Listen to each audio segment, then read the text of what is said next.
अमला असंक लिठा ते हुंती हरित संसारी। बोलिए भगवान महावीर पावन चरित गुरुदेव जी। बंधु मन वच काय भव सागर को तरण में करो हमारी सहाय। जिन शासन जिन वाणी सदा जयवंत हो। श्रमण संग सदा अविचल मंगल हो।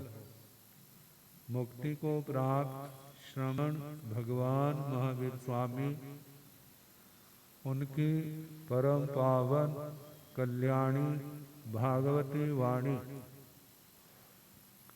वाचक प्रमुख श्री इंदर भूति गौतम आदि गणधर भगवान युग प्रधानाचार्य परम पूज्य श्री सुधर्मा स्वामी जी महाराज उनकी परम पावन पाठ परंपरा वर्तमान आचार्य ध्यान योगी परम पूज्य श्री शिव मुनि जी महाराज एवं गुरुजन सबके पावन चरण सरोजों में मेरा अनंत अनंत बार वंदना नमस्कार। उपस्थित धर्म प्रेमी सज्जनों, माताओं तथा बहनों,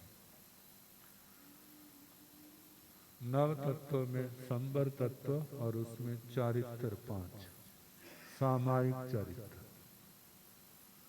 सामायिक के 3 अंग सम्यक्त्व, श्रुत और चारित्र। चारित्र सामायिक में 5 व्रतों का वर्णन किया जाता और उसमें तीसरा अदत्ता दान विरम।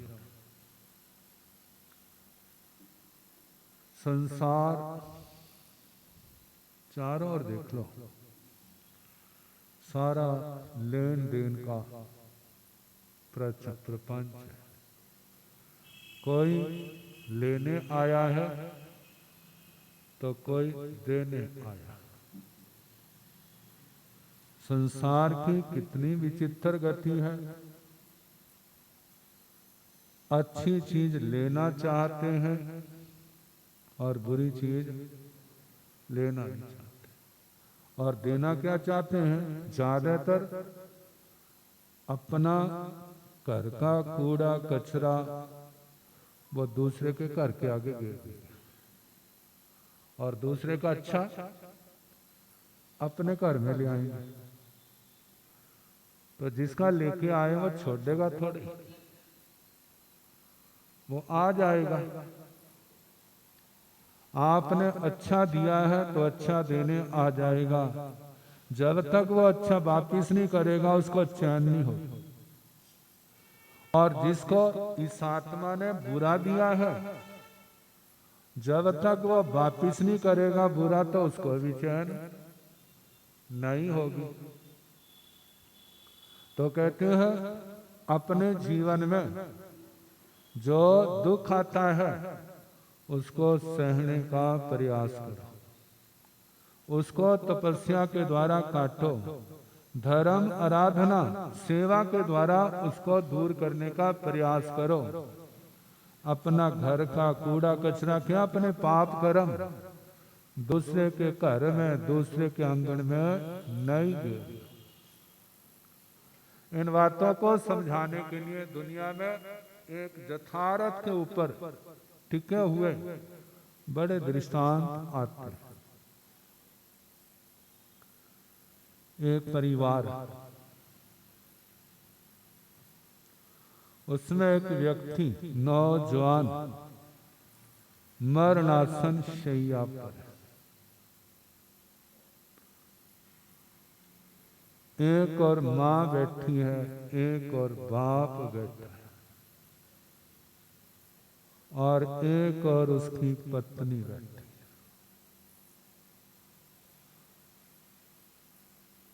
घर में सब कुछ रूखा रूखा सा है।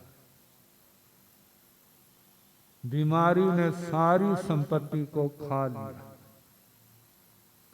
अब उनके पास कुछ नहीं बचा। तीनों रो रहे। तो स्मरणासन व्यक्ति ने आंखें खोली। जब आंख खुली है, मानो उसको पूर्व की स्मृतियां जाग उठी, जिसको हम लोग जाति स्मरण ज्ञान कहते हैं। सब उसकी पहचान में आ गए। कहने लगे, आप क्यों रो रहे? कहते तू हमें धोखा देके जा रहा है। क्या कर? धोखा देके जा रहा है। कहते इसमें तो मेरा कोई बस, मृत्यु मेरे को ले जा रही है, इसमें तो मेरा कोई बस नहीं है। कहते सब कुछ खत्म हो गया तेरे को बचाने के लिए। कहते तुम्हारा क्या खत्म हुआ है? ये तो सब मेरा था। किसका था? कहते ये तो हमने कमाया। कहते कहाँ कमाया था? कहते याद है, एक बच्चा घर वालों ने जो उनकी नादानी आभूषण पहनाए हैं और गली में खेलने के लिए भेज दिया। देखो समझदारी नहीं है। कीमती आभूषण पहना करके क्या कर दिया? गली में भेज दिया। श्री ज्ञाता धर्म कथा में दूसरे अध्ययन में देवदत्त का वर्णन आता है। ऐसे ही भेजा था। संसार के अंदर अच्छे तत्वों की भी कमी नहीं है और बुरे तत्वों की भी कमी नहीं है। अच्छे अच्छाई देखते हैं और बुरे बुराई देखते हैं। उसके ऊपर चोर की नजर पड़ी जो ज्ञाता धर्म कथा का कथानक है और कहते हैं आपकी नजर मेरे ऊपर पड़ी। आज का दिन बड़ा अच्छा निकला। कहते मैं वही बच्चा हूं जिसको आपने उन आभूषणों के लोभ में आकर के बिना मौत के मेरे को मार दिया था। कहते हैं बेटा मैं अपराधी हूं, तेरी मां ने क्या किया, इसका क्या कसूर है? कहते जब बच्चे को मार करके जो आभूषण लेके घर आए थे, घरवाली को दिखाया था, घरवाली बड़ी प्रसन्न हुई।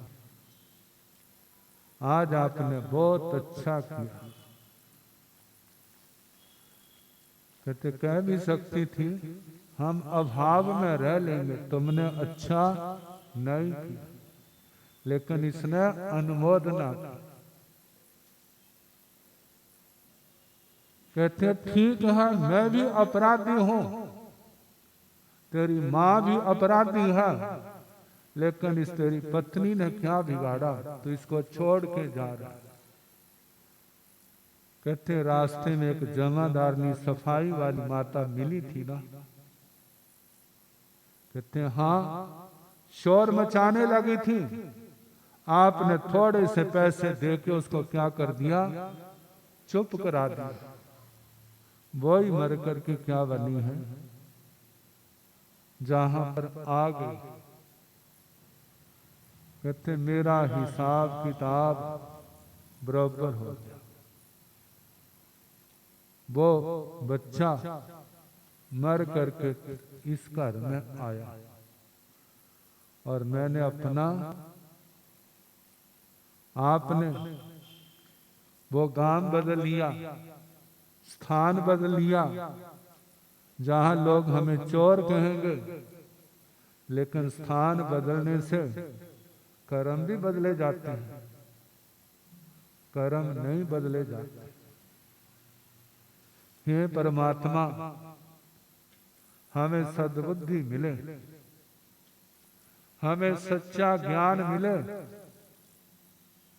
दुख आता है, अच्छा नहीं लगता, लेकिन वो बीज किसके बोए होते हैं?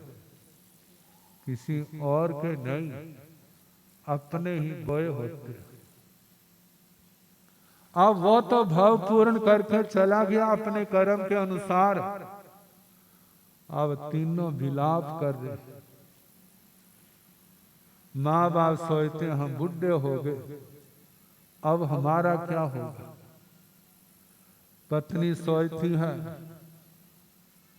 समुद्र के समान जवानी मेरे आगे खड़ी है, इसको मैं कैसे पार करूं? लेकिन ये कर्म किसके? किसी और के नहीं, इस आत्मा के। ये बातें दुनिया के लोगों को जल्दी समझ नहीं आती। कहते हैं यही सब कुछ है। किसने देखा नरक, किसने देखा स्वर्ग? जो बातें करते कहते तू देख के आया तो हम मान लेते हैं, बोल देख के आया है? कहते ना देखा तो नहीं मैंने, लेकिन मैंने अपने गुरुओं से सुना है, मैंने अपने भगवान की वाणी सुनी है, उन्होंने देखा था। किन्होंने देखा था? भगवान ने देखा। कैसे देखा? केवल ज्ञान के द्वारा, केवल दर्शन के द्वारा। सारी दुनिया, जो 14 राजू लोग, जिसको दूसरे लोग भुवनों के नाम से कहते हैं, अधो लोक, ऊर्ध्व लोक, ये 14 राजू लोक, ये लोक क्या अलोक क्या, कुछ भी जिनसे अदृश्य नहीं है, कुछ भी अज्ञात नहीं है।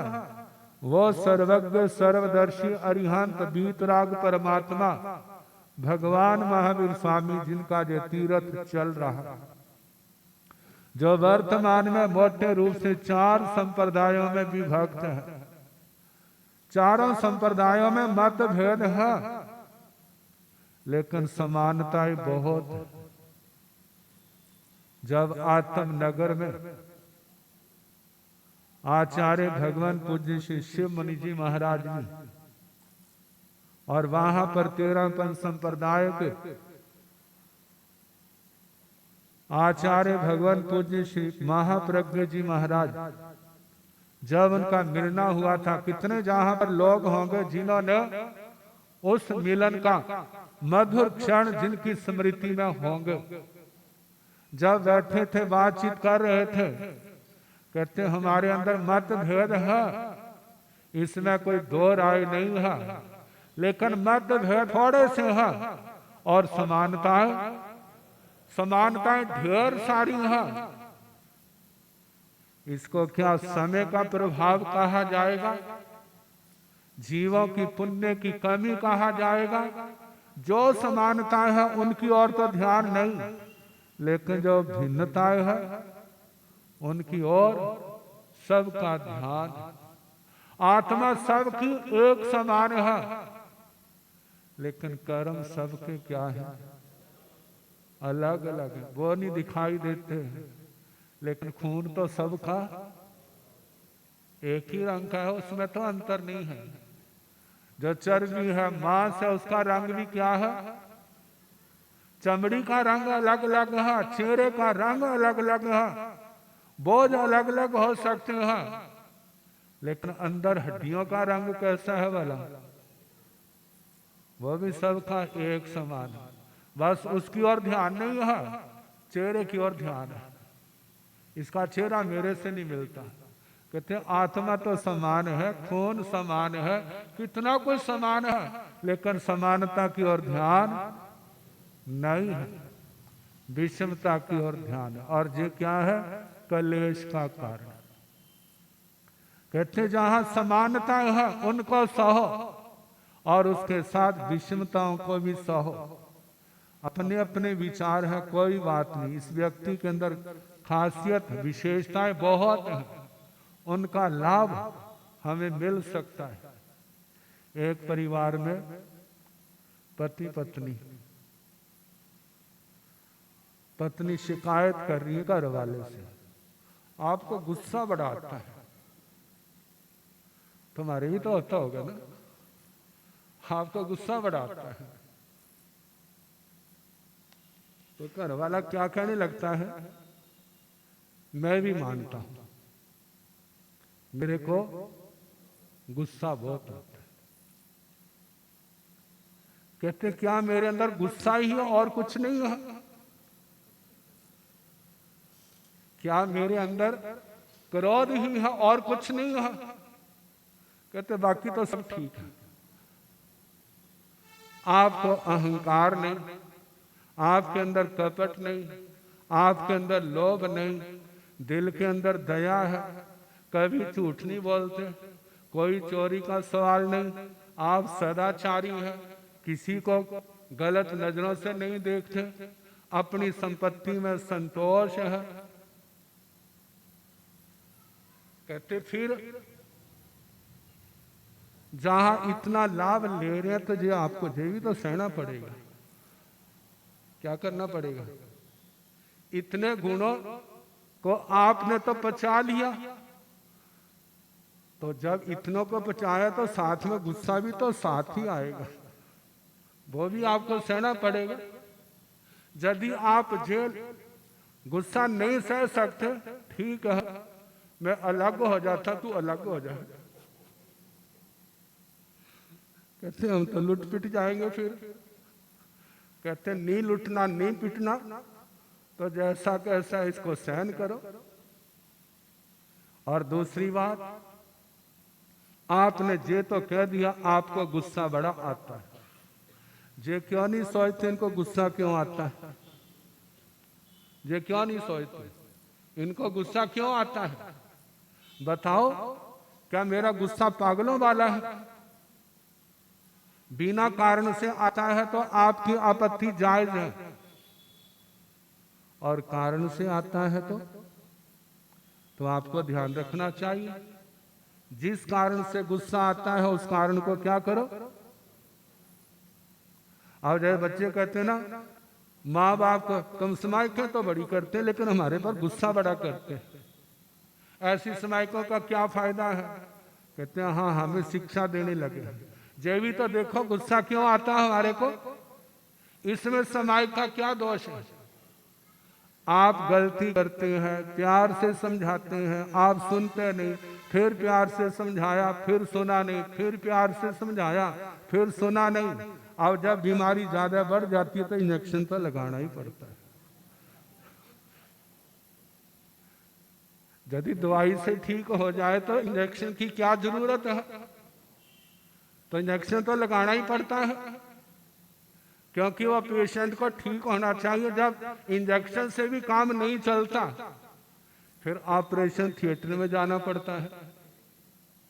वो क्या होगी? कटिंग होगी। यदि बीमारी गोली से ठीक हो जाए तो फिर वहां पर ऑपरेशन की क्या जरूरत, इंजेक्शन की क्या जरूरत? आप हमारा वैसे मान लिया करो, हमें गुस्सा करने की कहा, हमें कोई पागल कुत्ते ने थोड़ा काटा है, हम गुस्सा करें।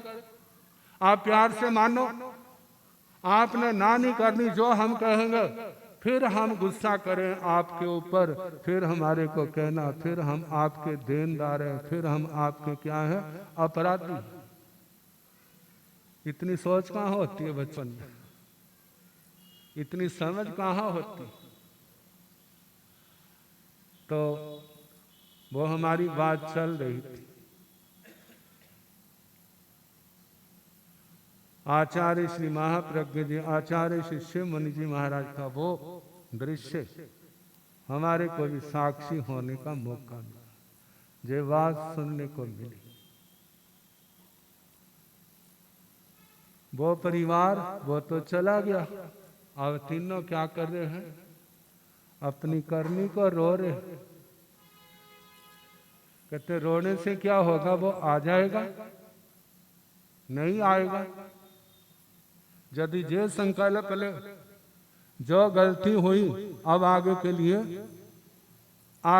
नहीं करेंगे। हम धर्म की शरण में आते हैं, हम गुरु की शरण में आते हैं, हम भगवान की शरण में आते हैं। जो भगवान का संदेश है उसको हम अपने जीवन में स्थान देते हैं। कहीं पर भी जो अच्छे लोग हैं उनके उपदेश पढ़े, जो उनका सार होगा उसमें कोई भिन्नता नहीं होगी। गीता के अंदर कहा है 3 नरक के दरवाजे। नरक के दरवाजे कितने हैं? 3। कौन कौन से? पहला काम, दूसरा क्रोध और तीसरा लोभ। ये संसार के मूल खंभे हैं। जितने लोग पाप करने वाले हैं, देखना इन तीनों से अलग क्या दिखाई देगा। कहा इनको उखाड़ दो, उखाड़ने का प्रयास करो, अभ्यास करो, अपने ऊपर संयम रखो। जो संयम रखेगा उसकी दुनिया बदल जाएगी, उसकी सोच बदल जाएगी, उसका रूप बदल जाएगा, उसके जीवन में शांति का साम्राज्य आ जाएगा। देखा जाए संसार की जड़ें कौन सी हैं? इन मूल में तो यही आता है। इनके कारण से व्यक्ति जो है बहिर्मुखी हो जाता है। बहिर्मुखी हो करके 18 पापों का आचरण करने लग जाता है, और ये 18 पाप ही दुर्गतियों के मूल कारण है, असमाधि के मूल कारण है। तो कहा जाता है अपने अंदर विवेक आए, हमारी मेहनत धर्म के अंदर, हमारा सच्चा पराक्रम वो रंग दिखाए, दूसरे की मेहनत हमारे घर में ना आए। यदि आए तो मांगी हुई हो, छीनी हुई ना हो। और जो मांगा है और उसके पीछे भावना होनी चाहिए, मैं इसको सवाया करके दूंगा, 2 गुना करके दूंगा, 10 गुना करके दूंगा, तो उसकी क्या है? विशेषता है। धर्म के रास्ते पर चलेंगे, धर्म गुरुओं की शिक्षाओं का पालन करेंगे, तो वहां सवाया 2 गुना, 4 गुना, 10 गुना क्या, वो लाख गुना भी करके दे तो उसके अंदर कोई फर्क नहीं पड़ेगा। क्यों? धर्म करने से पाप क्षीण होते हैं, पुण्य बढ़ता है, आत्मा निर्मल होती है, आत्मा में समाधि होती है, चारों ओर समृद्धि का वातावरण होता है। बस धर्म की शरण आए, जे सामायिक चरित्र आए, छेदोपस्थापनी चरित्र आए।